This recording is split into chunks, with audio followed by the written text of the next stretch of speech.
Hey guys, welcome in, and a very happy Friday to you here. January the 28th, just a couple of more days, and we will be welcoming in February. Let that marinate for a little bit. But before we get to February, we have one of our all-time favorite races in Gulfstream Park, just down the road from where I am.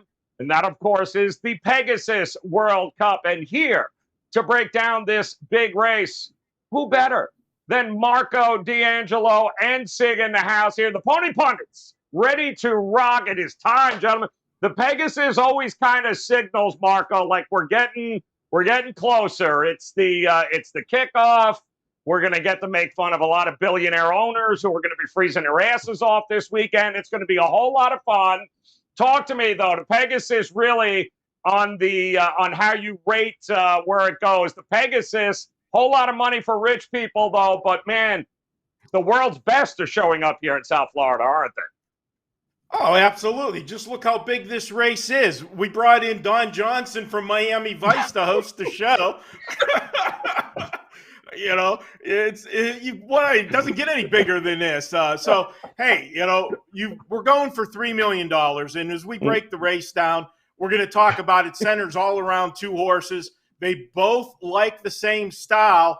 The question is, it's like, when you were a kid playing that game of chicken, who's going to back off first? Because if these two go at it the whole way around the track, that might set it up for some long shot to run late and, upset the apple cart. But I'll tell you, Joe, I envy you being in South Florida right now and being just, down the road from Gulfstream Park, because if I was anywhere near anywhere in Florida tomorrow, I know where I would be, and it's going to be a great scene. And, Gulfstream Park, they pull out all the stops. I mean, you're going to see all kinds of celebrities tomorrow.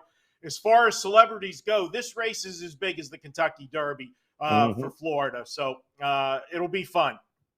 It's a great race. So, Sig, it's, Gulfstream real well here. This race has obviously grown over the years here. And there's also a ton of horses with sound very familiar names over the last year actually racing in this one this weekend. Yeah, Joe, aside from Knicks Go, we have Life is Good, who was Bob Baffert's top 3-year-old starting out last season before an injury. And then we have a couple other horses here that have made the trip in for the Invitational. It's a nice crop of horses for this field, but like Marco said, it comes down to the top two in here. Looks like a Knicks Go versus Life is Good match race. And I'm looking forward to breaking it down here with you guys. Yeah, all right. Well, guys, it's going to be a hell of a race here. These guys will see if we can find any way to put a ticket together that doesn't involve chalk his ass here. But we're going to see here. And I do want to remind you guys real quickly, if you head over to WagerTalk.com, do not forget Sig's daily racing reports available at 9 a.m. each and every race day, guys. Make sure you take advantage of that. Just head over to his page at wt.buzz/Sig. And, of course, Marco, what a deal right now, guys, if you haven't heard. Super Bowl to Super Bowl. Every play in between, including every play now up until the Super Bowl of Marco's, including his 5% best bets. This only happens one time a year, guys. An entire year of all access for $11.99. It's less than $100, guys. It does not get any better than this. Plus, you still have a couple of weeks to go here. So now would absolutely be the time for you to take advantage of it. And I got to tell you, I'm excited here, guys, because this has always been one of my favorite races down here. So let's dive into it. Who's got number one, Marco? Well, I've got number one, Joe, but it's going to work out because the two big horses, one's an even and one's an odd. So we're both going to get to state our case. Boy, it would be really funny if we take the other guy's horse at the end, but let's see how that works out. Yes, absolutely. And Sig, listen, Sig, we should not allow Marco to get any more long shots. He does nothing but rip them up, and then they end up going to win. So let's start, Marco. Knicks Go, baby, 6-5. Talk to us about Knicks Go here. Brad Cox, Joel Rosario. What do you think? Well, there's nothing bad that you can say about this horse. The last 10 races, he's won 8 of the 10. The 2 races that he didn't win were over in Saudi Arabia. He went over to Dubai. came back then in first race, didn't race good. So do you want to blame the trip across the pond? That could be one. Also, the horse is undefeated going 2 turns. He had 1-turn races. So there's 2 things that stick out in those 2 losses. The other part is he didn't get his own way in those races.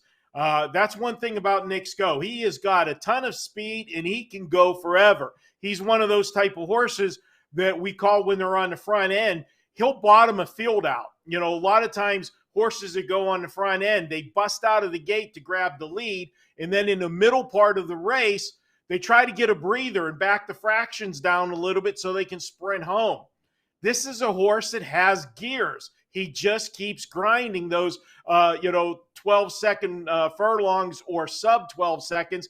And as he does it throughout the race, the horses that are trying to chase with him get, run off their feet and somebody comes by and passes them in the lane. Or if they play conservative and stay back, he gets a loose lead and he bravens up even more. He's not going to be on the lead by himself in this race. When Sig talks about the 4-horse, Life is Good, they're going to hook up in a battle. And it's going to be, I think, a strategic race with the jockeys of who gets the position. Life is Good on the outside has the jump on Knicks Go. Knicks Go is going to have to work hard from the rail to get his position. He'll get it, but the problem is he going to be pinned at the rail the whole race by the 4-horse, Life is Good. We know horses like to be on the outside. That is the intangible in this race. But Knicks Go, he should be first or second. That's a given. All right. Very familiar name, very familiar horse there. And let's move on to number 2 here. How about Chess Chief? 10-1 here. Sig, tell us what you think about Chess Chief in this one. Yeah, how about Chess Chief, Joe? This Into Mischief Colt here had 2 wins as a 5-year-old last season. Both those came at the fairgrounds with Lasix here. This is going to be his first career race at Gulfstream Park. It will come without Lasix, and it's going to be the toughest field he's ever faced. His trainer, Dallas Stewart, I have a lot of respect for him. He's been doing this for a long time. It's a very good horseman here. But the last time Chess Chief faced Knicks Go was in the Lucas Classic at Churchill in October. He was never a factor in that race. While his last effort was impressive in the win at Fairgrounds here, he's making that huge step up in class, like I mentioned. He's not shown the ability to run at his best at this level here. He might hit your deep exotic tickets, but my gut tells me he's not going to be much of a factor in this race. Use him lightly at the bottom of maybe a trifecta or a superfecta, but I really don't see this horse being a factor or hitting the board. All right, well, let's move on to number 3, Marco. A familiar horse there. How about Stiletto Boy at 20-1, West Coast? But I got to tell you, we've seen him race. I believe it was the Iowa Derby. We've seen this horse finish pretty good against some of the best competition in stake races. Yes, we have. And anytime I look at a past performance line with Stiletto Boy, I don't know why, I see a bone-in ribeye when I look at it. And that was courtesy of my esteemed colleague, Sig, who opened his mouth, and instead of putting his foot in it, I got to put a ribeye steak in mine because Stiletto Boy ran second to Medina Spirit 3 back. This is a horse that, he's being, placed in a race where he has no shot to win, in my opinion, but I do think that he has a chance to run 3rd or 4th on the ticket, which would fill out the bottom of the exotics. He's not actually going to hit my top 4, and here is why. His racing style is he likes to be a little bit closer to the pace. He doesn't need to be on the lead, but he likes to be just off of it. As I said with Knicks Go at the start, they just keep rolling the fractions. There's no breathers. And I'm worried that Stiletto Boy ends up trying to keep up early in the race and doesn't have that normal kick to pick up the pieces. If you look at his last race, he did finish 3rd, but he was beaten 13 lengths by Flightline. This is a horse that, granted, the horse that won that race is a beast. We got 2 big beasts in this one as well. If he's involved early and far enough off the pace that it doesn't wear him out, he could finish 3rd or 4th or otherwise I think he's going to get passed by a few closers in the stretch. Go deep on your exotics. If you want a price, that's where you use Stiletto Boy. All right, Stiletto Boy it is. Can't be ignored. And maybe neither can Life is Good, the number 4 horse here. Sig, Irad Ortiz, Todd Fletcher, South Florida. Here we come, 7-5. What do you think about Life is Good in this race? Yeah, life has been very good for Life is Good ever since recovering from the injury here. He started out his career in the Bob Baffert barn, winning 3 straight. He was Baffert's top Derby contender going into last year's season until he had a chip in his ankle, his hind ankle, caused an issue and basically put him on the shelf for about 6 months there. During that time is when the Medea Spirit issues came up with Baffert, and the connections transferred Life is Good to the barn of Todd Fletcher, where he picked up basically where he left off in August when he came back. He was leading the H. Allen Jerkins at Saratoga before succumbing at the very end to Jackie's Warrior, another very good horse. But he's come back and been very impressive in his last 2 races, winning the Kelso at Belmont and then the Dirt Mile at the Breeders' Cup here at Del Mar back in November. Both very impressive victories, like I said. The thing is, he's been, like Marco just said, he's been the controlling speed in each of his races. So it's going to be very interesting for me to see how he responds if Knicks Go gets to the early lead from the gate here. Irad Ortiz was quoted this week saying that he's a very easy horse to ride, and he just keeps going here. So I expect him to battle Knicks Go early on Saturday with hopes that the younger, fresher horse can out-stamina the veteran that he's going to be facing in his final race. This has all the makings of a match race to me, and we get to see the top two of the top North American jockeys with 2 of the top North American trainers here racing off for a $3 million purse. Like Marco said, it's going to be a lot of fun to watch here. Life is Good is definitely a win contender in here. It's going to be interesting to see how this race shapes up. All right, well, let's move on to number 5. How about it, Marco? Empty Tomb here, 20-1. Paco Lopez aboard. What do you think? Aqueduct, pretty well there his last couple of races. What do you think we get here? Yeah, but this is a major step up in class for this horse. He's only raced 1 graded stake race in the last year, and it was a very poor effort. He finished 6th in that race by 9.5 lengths. Problem with him here going against these horses, his best races, those recent ones, have been when he's been on the lead or right off of it. That ain't going to happen today. And if he is near the lead, running with those 2 horses that we've been talking about, he's going to have nothing left in the stretch. I think this is a big leap for him.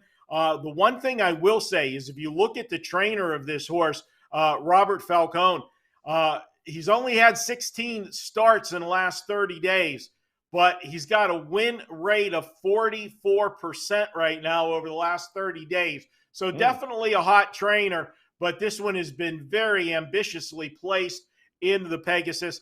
I don't have him on my tickets. All right. It's going to be a pass from Marco, but we will move on to Sir Winston here with a 12-1 morning line here. Marquez bringing Edwin Gonzalez on board here. What do you think, Sig, at 12-1 here? Might he be in the exotics for you? You know what, Joe? A lot of people are talking about this horse as completing those exotic tickets here, but I'm finding a lot of red flags here that kind of scare me on Sir Winston. He found success last year after they transitioned him to the synthetic surface. He won 2 races and finished 2nd in 2 races for trainer Mark Cassie. But the fact that they're moving him to the dirt here just screams that the connections are just looking for a paycheck on this guy here. He's run some fast races, but if you go back and you look at his dirt performances, they're nowhere near what his synthetic performances were here. So, like I said, he is a late runner in here. He might pick up a piece of the bottom of your exotic tickets, but without the Lasix, which he's been running with here, and like I said, the slower dirt fractions and the slower dirt races here, I don't think he's going to be much of a factor in this field. Like I said, if he comes running late, he could pick up a piece of the bottom of your ticket, but Sir Winston to me is a very lately used horse on my tickets. Yeah, Mile and A certainly in his wheelhouse. It is the first go on top for Edwin Gonzalez. We move to number 7 here, though, Marco. Title Ready, 20-1. Tyler Gaffleone coming out, Dallas Stewart. What do you think? Might he be title ready? Well, I think he's got a chance to run on the ticket in this one. And this is one of those horses where I will point out this is the third start off of a layoff. We've talked about that angle many times. The horse, they gave him a rest after March, didn't bring him back until November. In that debut in November, fast closing third place finish, only got beat a half a length. And then in his next start, he had problems at Oaklawn Park. The track that day was absolutely horrible. Really deep, muddy track, sloppy, that happens so often, it seems, at Oaklawn Park. So I'm putting a line strictly through that race. I don't think he liked the slop at all, and I'm looking for him to rebound this one in becoming late. He is one of those horses that will be racing off the pace, and if we get that fast pace, any horses that were trying to keep up to the two leaders early should be, looking for an oxygen tank in the stretch, and that's when the closers will be coming. Another thing that I point out on this horse is he picks up Tyler Gaffleone. Now, Tyler was on the 8 horse the last 2 races, third place finish in a fast closing second in the last start, and he has jumped from the 8 to the 7. That's a good indicator with this one. And Dallas Stewart, he doesn't have a great win percentage right now, but he's not a trainer that generally puts a horse in over his head that, is just totally overmatched. I think he thinks this horse is better than he showed in his last race, and I'm going to count on that with Dallas Stewart and with Tyler picking this horse over the other horse that on paper maybe showed a little bit more. Take this one, and if you want to talk about back class, this horse has a ton of grade 1s on its card. I think we'll see that back class show up in the stretch for a late running third or fourth with Title Ready. All right, 7-year-old Title Ready. Moving on to 6-year-old Endorsed, number 8. 20-1 here. Mike Maker trained, and Umberto Rispoli bringing on top of him here. Doesn't win a lot, but boy, oh boy, certainly seems to cash some checks here, doesn't he, Sig? He does, Joe. And yeah, like you said, Rispoli's coming across from the West Coast to ride Endorsed for Mike Maker here. Marco just commented that Gaffleone did jump off to ride Title Ready there for Dallas Stewart here. But oftentimes, guys, when you're looking at the past performances, you're going to see the comment line say, best of the rest. And to me, the best of the rest looks perfect for Endorsed against this field in here. Mike Maker's training this horse out of Medaglia d'Oro, so he has definitely got the pedigree to run the distance. He has been running at the sprint distance, but if you know anything about Mike Maker, he's great at getting horses to go longer distances and stretching them out here. So he's going to be making a nice step up in class, but he did hit the board in 3 of his last 4 races since they claimed him last summer. And excuse me, they've been sprinting him since the claim here, but I think, this horse has routed in the past and has found some success routing. So I think he's going to be running late against this field here. We're going to see awful fast fractions up front here. So there's going to be pieces for these horses to pick up. I think Endorsed is one of the horses that could pick up the pieces at the end of this race coming down the stretch here. I would use him on the bottom of your exotic tickets to complete the trifecta and or the superfectas. All right, good stuff there. We've got one more ready to go here, Marco. Number 9, Commandeer at 30-1 seems fitting here. Talk to me about this 4-year-old. What do you think? Well, after last week, I'm not going to say that any horse has 0 shot of winning the race. That's for sure. But this one here is going to be up against it. This is a horse that if you look at the past performances, they look good, but then you scan back over a little farther to the left in the past performances, and this horse was racing in maiden special weights for a very long time before he broke his maiden. And then his last race, the last 2 in which he won, was an allowance race, non-winners of 1. Then it was an optional allowance race with an optional claimer in it. Obviously, he wasn't in for the tag. But there were horses in that race that were. For him to jump up here is going to take a miracle, in my opinion. Another sign that I don't like. This horse has had 10 career starts. He's had 10 different jockeys aboard. That's never a good sign either. I don't got anything nice to say, so I should probably shut up. But the last thing I'll say is, even if you look at the speed figures that the horse is generating, they don't even come anywhere near to start the engines of the top 4 in this race. So I'm a hard pass on number 9. Wow.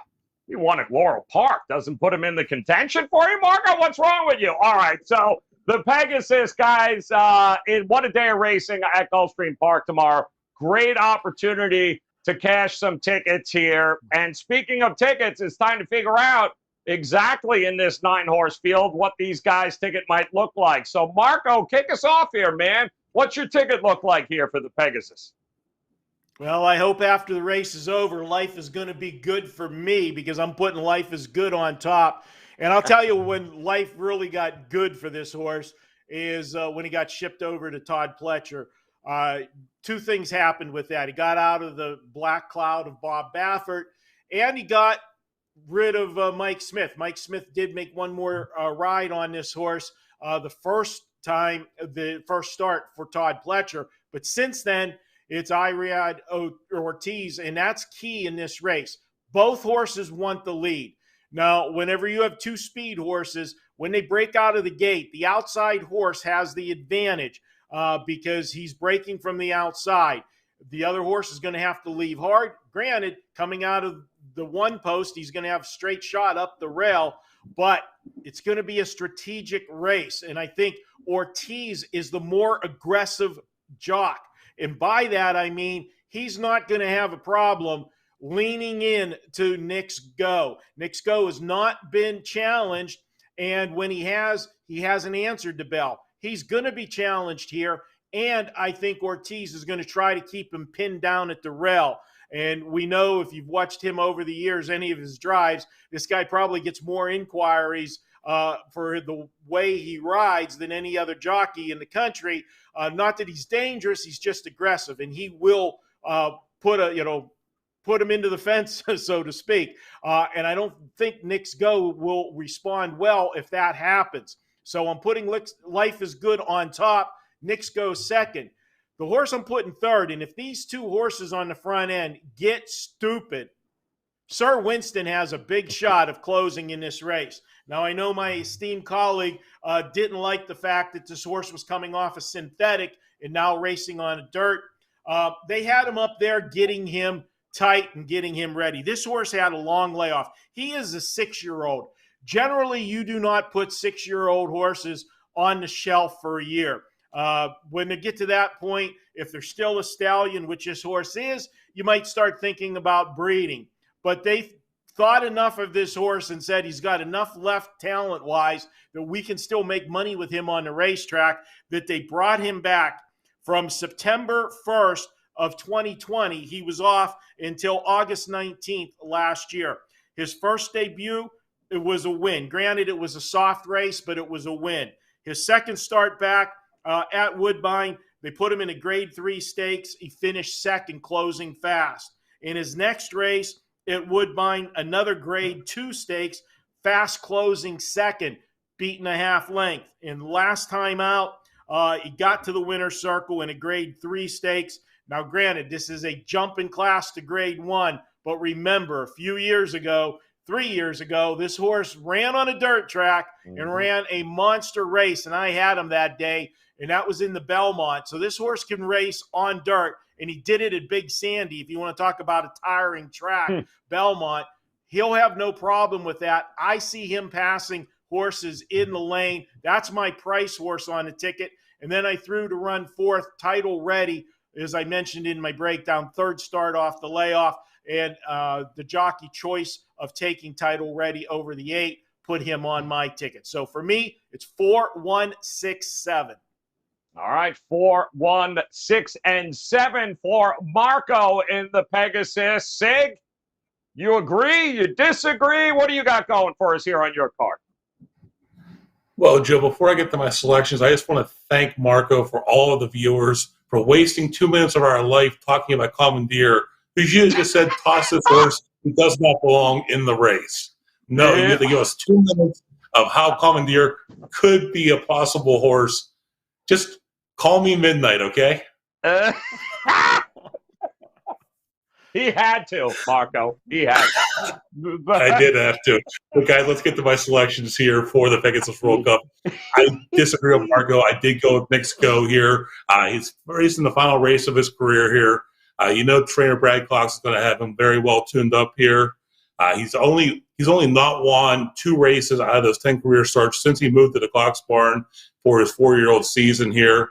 And it is going to come down to strategy here with Rosario and Cox. Marco just said that Irad Ortiz isn't a dangerous rider. He's an aggressive rider.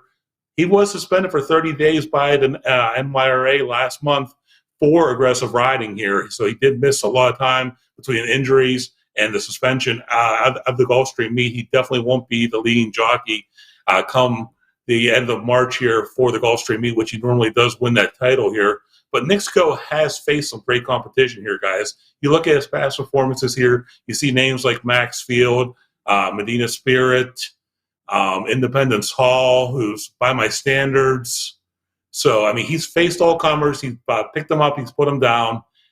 Rosario is going to bust out of the gate here. I don't think he's going to try to rate the horse. I think he's going to play Come Catch Me if life is good. And I think he's just going to try to take him wire to wire here. To me, Knicks Go is your top win contender. I do have Life is Go as my second choice here. You heard my thoughts on that. I landed on number 3, Stiletto Boy, as my third choice. The old fool me once, shame on you. Fool me twice, shame on me. This horse did cost me a very expensive steak dinner, and it's not going to happen again here. Since the Moger brothers acquired that horse last summer following his Iowa Derby victory, he's raced exclusively in stakes races, earning $291,000. They bought him for $420,000. If he finishes, I think, third here tomorrow, I think it's worth another $290,000. They'll be showing a profit on the horse here. Like I said, he doesn't appear fast enough to get the top 2 a run, but he does like that late run, and that late run on basically a race that's going to be going very fast at the front end. Those closers are going to be picking up spots in the stretch run here. I think Stiletto Boy has a big shot at a price to hit your trifecta and your superfecta tickets here. And then fourth, I ended up on Stiletto Boy. Third, I ended up on Endorsed. Like I told you guys, I like the fact that, he's stretching out for Maker, who's very good at stretching horses out here. And I think he has a big effort. Like Stiletto Boy, they'll both be running here late. And I think they both can pick up a piece of your exotics and blow those tickets up here. So for me, it is 1-4-8-3. Yep. There it is. 1-4-8-3 for Sig here at the Pegasus World Cup. Should be a huge weekend of racing here at Gulfstream, although it's going to be a little colder, I think, than people who are flying in for this might have expected, but it is what it is, with Knicks Go seeming to be certainly the horse that everyone thinks is to beat in this one. One thing you can't beat, guys, is the opportunity to grab Sig's daily racing report for tomorrow. In fact, actually every race day, if you head over to WagerTalk.com, you get Sig's daily racing reports available by 9 a.m. Eastern time, guys. It is awesome. Every racing day, guys, you can get these reports by simply heading over to wt.buzz/Sig. Grab those reports. And, of course, Marco right now continues to be red hot across all sports. Once this only comes around once a year, guys, the opportunity to grab Super Bowl to Super Bowl. That means from this Super Bowl coming up in a couple of weeks until 2023, everyone in All Access Pass, every player Marco's, including his 5% best bets, one-time price, guys, less than $100 here a month there for $11.99. That includes everything this weekend right up until this Super Bowl. So you get a couple of extra weeks thrown in, guys. Great opportunity to hop on board here. That's how you do it. Super Bowl to Super Bowl. Head over to Marco's page. Take advantage of that. Should be a lot of fun here, guys, at Gulfstream Park. Big day of racing coming up there. We appreciate it, as always. Certainly, Sig, you trying to stick it to Marco. Marco throwing it back at you. It's been great. It's a lot of fun here. I got to wear boxing gloves next time. But honestly, guys, head over to WagerTalk.com. Take advantage. We'll be back again next week with yet another racing weekend coming up here, as it's all leading us to the Kentucky Derby. So on behalf of Marco and Sig, guys, we appreciate you stopping by. Make sure you hit that bell in the upper right-hand corner. Come back and join us again next week for another edition of Pony Pundits. Until then, cash some tickets here this weekend, guys. We'll talk to you again next week. Good luck, guys.